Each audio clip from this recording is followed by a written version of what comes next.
जय हिंद। मैं हूं स्वप्निल तिवारी और सकार एकेडमी में आप सभी का फिर से स्वागत है। दोस्तों, कैसे हैं आप सभी? मैं आशा करता हूं कि आप सभी स्वस्थ हैं, सुरक्षित हैं। जैसा कि हम सभी अवगत हैं कि 23 जनवरी 2022 को महिला सुपरवाइज़र की भर्ती परीक्षा आयोजित हुई है। तो इस भर्ती परीक्षा में गणित से संबंधित संपूर्ण हल आज हम देखने वाले हैं। जैसा कि मैंने पहले भी आपको समझाया है कि व्यापम के द्वारा जब परीक्षाएं आयोजित की जाती है तो वर्तमान में परीक्षाओं में जो ट्रेंड चल रहा है गणित के प्रश्नों का और जो प्रीवियस पेपर का ट्रेंड रहा है, ये दोनों पढ़ के जाना बहुत ज़रूरी है। तो जो महिला सुपरवाइज़र का पेपर हुआ है वर्तमान में, जैसे कि मंडी निरीक्षक और संपरीक्षक की परीक्षा इसके पहले आयोजित हुई है, उसमें जिस प्रकार के प्रश्न आए थे वो भी इसमें थे और पुराने व्यापम के पेपर में जिस प्रकार के प्रश्न आए थे वो भी इसमें थे। तो इस प्रकार पुराने पेपर के सॉल्यूशन ही मैं आपके लिए लेके आ रहा हूँ। मेरी आशा है कि ये सॉल्यूशन आपके लिए काफ़ी हेल्पफुल सिद्ध रहे, आपको आने वाली परीक्षाओं में तैयारी करने के लिए काफ़ी मदद मिले इससे। और यदि आपको ये अच्छा लगता है तो मेरे द्वारा ऑनलाइन कोर्स पूरा डिज़ाइन किया गया है, आप उस ऑनलाइन कोर्स को भी ज्वाइन कर सकते हैं, जिसकी डिटेल जानकारी हम आगे देखेंगे। चलिए शुरू करते हैं बिना किसी देरी के। पहला प्रश्न मैं आपके लिए पढ़ रहा हूँ। पहला प्रश्न लिखा हुआ है, एक कार के खाली पेट्रोल टंकी को एक्स प्रकार के पेट्रोल से भरा गया। जब यह टंकी आधी खाली हुई उसे वाई प्रकार के पेट्रोल से भरा गया। पुनः जब आधी खाली हुई तो उसे एक्स प्रकार के पेट्रोल से भरा गया और जब पुनः आधी खाली हुई तो वाई प्रकार के पेट्रोल से भरा गया। बताइए अब टंकी में एक्स प्रकार के पेट्रोल का प्रतिशत कितना है?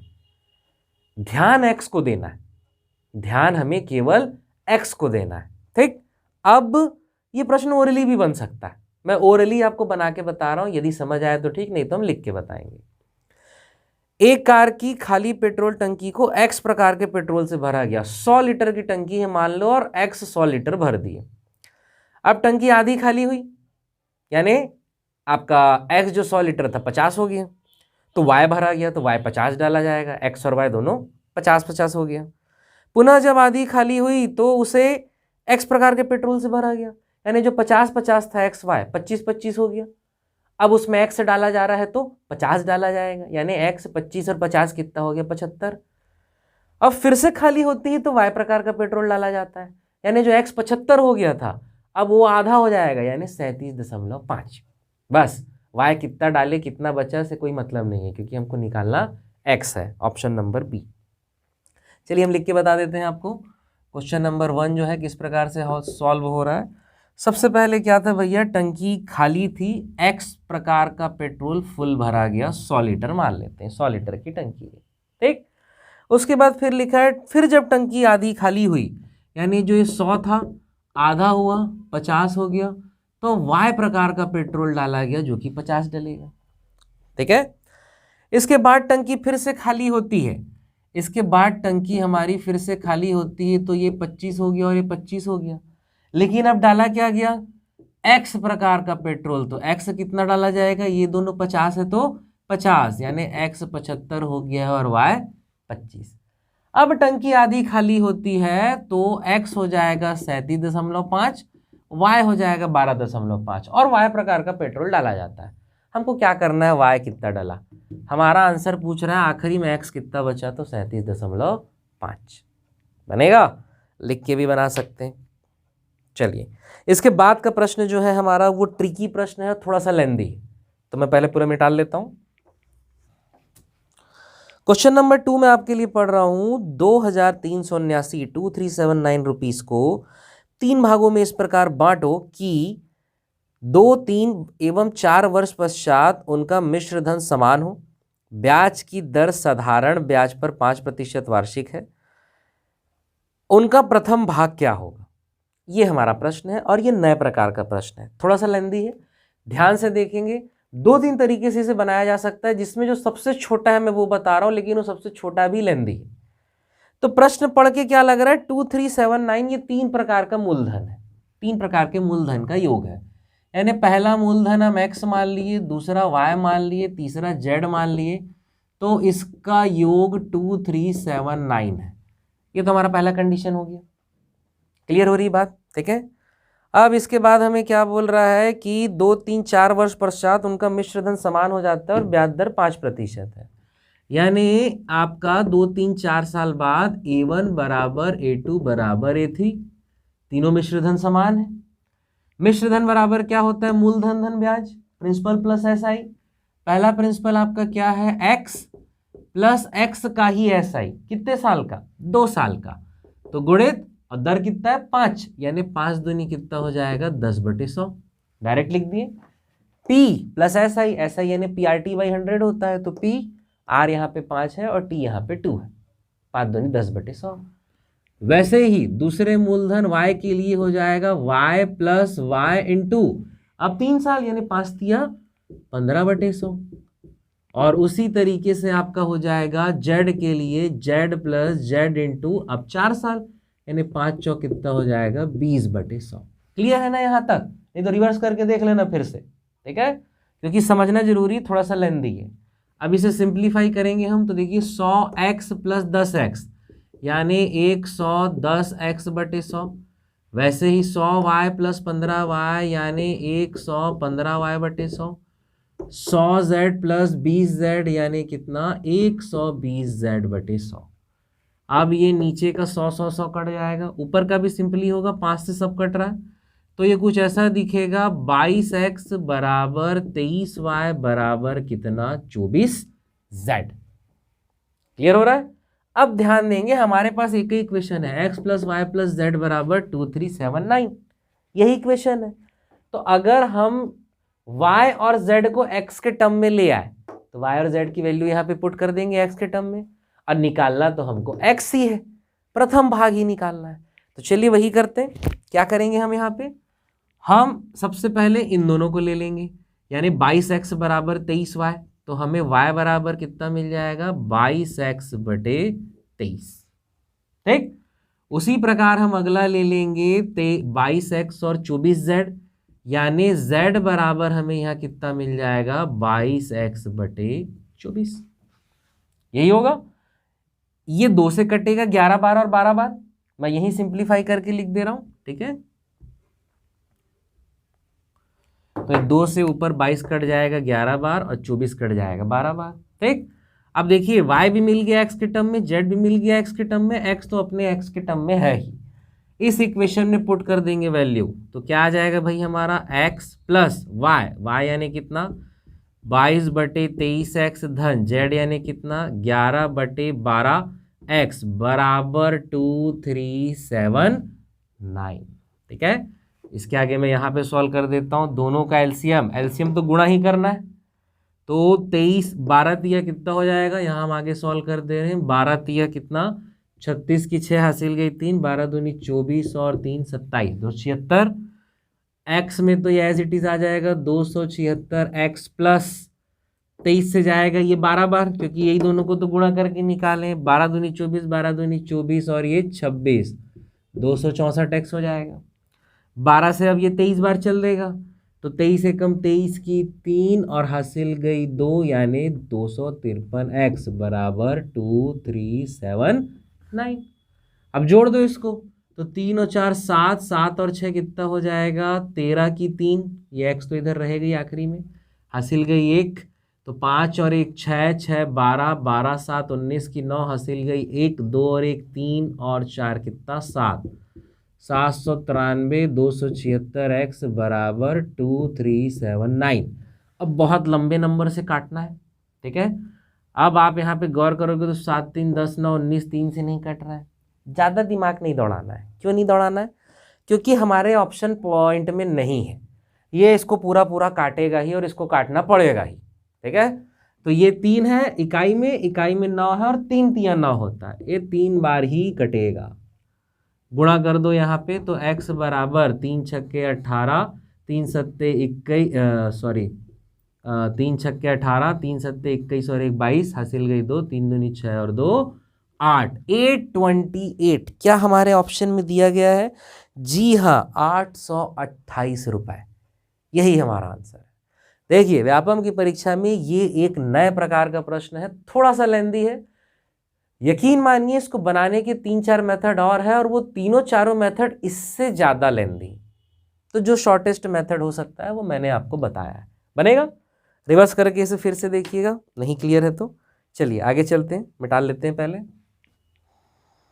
अगला प्रश्न है, वह समय वर्षों में ज्ञात कीजिए जिसमें एक मूलधन 20% चक्रवृद्धि ब्याज की दर से दुगने से भी अधिक हो जाए। ठीक है, तो तीसरा प्रश्न है, हम जानते हैं अमाउंट बराबर P into 1 plus R upon 100 to the power N CI चक्रवृद्धि ब्याज के लिए होता है। हमको क्या बोल रहा है कि वह समय ज्ञात कीजिए जब 20% से मूलधन दुगना हो जाए, यानी P यहाँ पे क्या बन जाए भैया 2P इक्वल टू P, और ये हो जाएगा 1 plus R upon 100 to the power N। ये N हमको निकालना है समय। साथ ही साथ क्या बोल रहा है, दुगना ना हो जाए, दुगने से अधिक हो जाए बोल रहा है। देखिए तो यहाँ पे P और P कट जाएगा, ये दुगना और इस दुगने से अधिक होना है इसे। R बराबर हमको प्रश्न में दिया है 20, 20 से एक बार 5 बार, तो यहाँ पे आ जाएगा 6/5 की घात N। ठीक, अब आपको क्या करना होगा इसके बाद जो आपके ऑप्शन दिए गए हैं 3, 4, 5 और इनमें से कोई नहीं, तो 3, 4 और 5 को N की जगह लाइन से रख के देखना है कौन सा 2 से ज़्यादा आ रहा है। ठीक, आप रख के देखेंगे तो N बराबर 4 में हमारा आंसर आ जाता है। अब मैं इसका तरीका बता रहा हूँ कि इतना सॉल्व करने की ज़रूरत नहीं है, कॉमन लॉजिक लगाइए। क्या भाई, देखिए साधारण बात यदि ये होता और मान लेते हैं हमारा P 1000 रुपये होता, 20% बढ़ना है तो पहले साल वो 1200 होता, फिर दूसरे साल वो 1400, 200 बढ़ता रहता, ऐसा ही रहता, यानी 4 साल में 1000 का 1800 रुपये तो हो ही जाता। ठीक, लेकिन ये CI है, 1200 जो पहला होगा वो 1200 के ऊपर ब्याज लगेगा, 120 बढ़ेगा, फिर 120 जुड़ के जो अगला ब्याज आएगा वो उसके ऊपर, यानी पिछले साल का मिश्रधन अगले साल का मूलधन बनते जाएगा। तो कम से कम 4 साल में वो दुगने से ज़्यादा हो जाएगा। जब भी 20% की दर होती है तो 4 साल में दुगने से ज़्यादा हो जाता है, ये याद रखिए। ठीक है, इसको रख के देखेंगे, जब भी n बराबर 4 रखेंगे तो आंसर आ जाएगा, बनेगा इस प्रकार का। चलिए आगे चलते हैं। याद रखिए चक्रवृद्धि 20% की दर से 4 साल से अधिक समय में दुगने से ज़्यादा हो जाता है। अगले प्रश्न में आते हैं। अगला प्रश्न में कह रहा है कि एक वस्तु X का भाव प्रति वर्ष 40 पैसे बढ़ता है जबकि Y का भाव प्रति वर्ष 15 पैसे बढ़ता है। यदि वर्ष 2001 में वस्तु X का भाव 4 रुपये 20 पैसे था और वस्तु Y का भाव 6 रुपये 30 पैसे था, तो किस वर्ष वस्तु X का भाव वस्तु Y से 40 पैसे अधिक होगा। चलिए बनाते हैं। तो क्या बोल रहा है, चौथा प्रश्न 2001 की हम बात कर रहे हैं। X और Y वस्तु का जो भाव है 2001 में कितना है भैया, 2001 में 4 रुपये 20 पैसा X का भाव और Y का भाव 6 रुपये 30 पैसा है। ठीक, X जो है ये हमारा 40 पैसा पर ईयर बढ़ता है और ये 15 पैसा पर ईयर बढ़ता है। प्रश्न ये पूछ रहा है कब ये इससे 40 पैसा ज़्यादा हो जाए। ठीक है, यही पूछ रहा है कि किस वर्ष वस्तु X का भाव Y से 40 पैसे अधिक हो जाएगा। ठीक, ये प्रश्न है हमारा। अब इसको बनाएंगे कैसे, क्या हम 2001 से लेके पूरा लिखते जाएंगे 40-40 पैसा जोड़ते जोड़ते, वो काम कर सकते हैं, उससे गारंटेड आंसर आ जाएगा, गारंटेड आ जाएगा ना, पर थोड़ा सा लिखना ज़्यादा पड़ेगा। आप देखिए आपके ऑप्शन में सबसे छोटा ईयर कौन सा है, 2011, 12, 13 और इनमें से कोई नहीं। सबसे छोटा 2011 है। 2011 2001 के कितने साल के बाद है, 10 साल के बाद है, तो सीधा सबसे पहले तो 10 साल बढ़ा दो। ठीक है, 10 साल बढ़ा दोगे तो एक साल में 40 पैसा बढ़ रहा है, तो 10 साल में कितना पैसा बढ़ेगा भैया, 10 साल में कितना पैसा बढ़ेगा, 400 पैसा। और वैसे ही ये 10 साल में कितना पैसा बढ़ेगा, 150 पैसा बढ़ेगा। ठीक है, अब ये 400 पैसा को 4 रुपये 20 पैसा में आप जोड़ दो तो कितना दिख रहा है, ये 8 रुपये 20 पैसा दिखेगा। 420 पैसा है ना, ये भी रुपए है, ये हमारा क्या है, रुपए है, या पॉइंट हटा दो तो पैसा है। ठीक, वैसे ही 150 पैसे को यदि आप इसमें जोड़ दोगे तो ये क्या दिखेगा आपका, 7 रुपये 80 पैसा। 150 पैसा को 1.5 रुपये को 6 रुपये 30 पैसे में जोड़ो, क्या आएगा, 7 रुपये 80 पैसा आएगा। ठीक, अब ये हो गया है 8 रुपये 20 पैसा और ये हो गया 7 रुपये कितने साल बाद? 10 साल बाद। 2001 से 10 साल बाद मतलब क्या? 2011। क्या इससे ये 40 पैसा अधिक हो गया है? जी हाँ, आगे हमारा आंसर। नहीं तो 2001 से लेके 11 तक आप 40-40 इसको बढ़ाते जाओ, 15-15 इसको बढ़ाते जाओ, जब 40 पैसे से अधिक दिख रहा है वो हमारा आंसर हो जाएगा। बनेगा? या जो सबसे छोटा वाला ईयर है 2011, कितने साल का अंतर है? 10 साल का अंतर है। 10 का गुणा कर दिए 40, 10 का गुणा कर दिए 150। इससे क्या होगा? यदि इससे कम रहेगा तो वो हमारे ऑप्शन में ही नहीं, इनमें से कोई नहीं हो जाएगा। और यदि इससे ज़्यादा रहा, मान लो 2012 आंसर आता, तो एक बार ही तो 40 पैसा और 15 पैसा बढ़ाना पड़ता, एक बार ही तो ऐसा होता ना। बनेगा? बनेगा इस प्रकार का। चलिए आगे चलते हैं। अगला प्रश्न कैलकुलेशन वाला है, मैं पहले मिटाल देता हूं। देखिए 5वां प्रश्न है और आपको स्क्रीन में प्रश्न दिख रहा है, ठीक है। मैं इसको ओरली सॉल्व कैसे करना है ये बताऊंगा। प्रश्न है 0.06 का स्क्वायर प्लस 0.47 का स्क्वायर प्लस 0.079 का स्क्वायर, और नीचे वही अंक है पर पॉइंट का जगह अलग है ना। नीचे है 0.006 का स्क्वायर प्लस 0.047 का स्क्वायर प्लस 0.0079 का स्क्वायर। देखिए ऊपर के अगर सभी अंकों का स्क्वायर करके जोड़ो और नीचे के सभी अंकों का स्क्वायर करके जोड़ो तो राइट साइड से जो अंक रहेंगे वो तो सेम रहेंगे ना, क्योंकि ऊपर भी आपका 6, 47 और 79 है, नीचे भी 6, 47 और 79 है।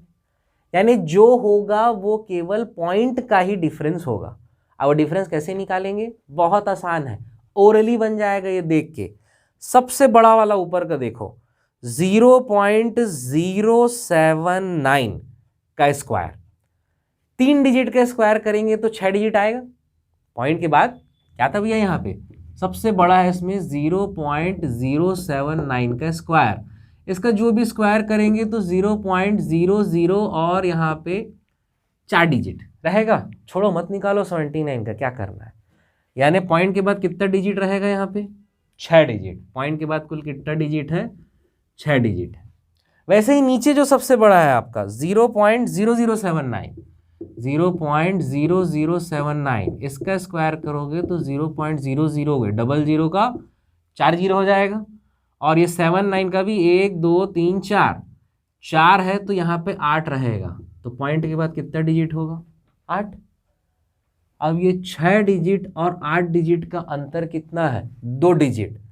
उसको 10 में कन्वर्ट कर दो तो आपके ऑप्शन 10 यानी 1 जीरो वाला, 100 यानी 2 जीरो वाला, 1000 यानी 3 जीरो वाला, तो जो 2 का अंतर है अर्थात 2 जीरो वाला यानी 100 इसका आंसर है। ये ओरली बनेगा ना। सबसे बड़ा ऊपर था 3 डिजिट, 3 का स्क्वायर करेंगे 6, नीचे सबसे बड़ा था 4 डिजिट, 4 का स्क्वायर होगा तो वो 8, 4 चौक 16 नहीं सोचना है, डिजिट की बात कर रहे हैं, पॉइंट के बाद की, ठीक। तो ऊपर 6 नीचे 8, दोनों का अंतर 2, तो 1 के बाद 2 जीरो लग जाएगा यानी इसका आंसर 100 आएगा। ओरली बनेगा, नहीं तो दूसरा रास्ता सबका स्क्वायर करके जोड़ो भाग दो तब भी 100 आएगा आंसर। चॉइस आपकी। चलो अगला सॉल्व करते हैं। अगला तो सॉल्व करना ही पड़ेगा, मैं बोर्ड में आपके लिए लिख दे रहा हूं।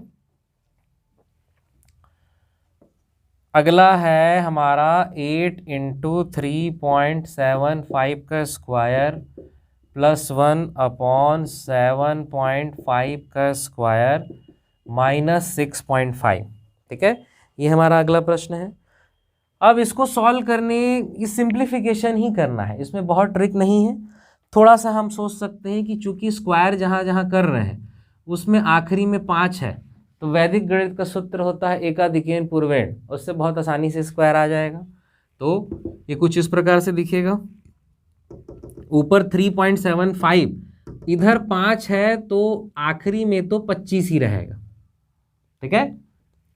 बचा 37, तो उससे एक ज़्यादा का गुणा करना है, 37 गुणित 38, तो 8 7 56 की 6 हासिल गई 5, 8 3 24, 7 3 21, 45, 5 50 की 0 हासिल गई 5, 3 9 5 14, ये आ जाएगा आपका 1406। चूंकि 2 डिजिट पॉइंट के बाद 2 डिजिट है तो यहाँ 4 डिजिट के बाद आप पॉइंट लगा देंगे, तो 14.0625 गुणित 8 + 1, इतना आसान था।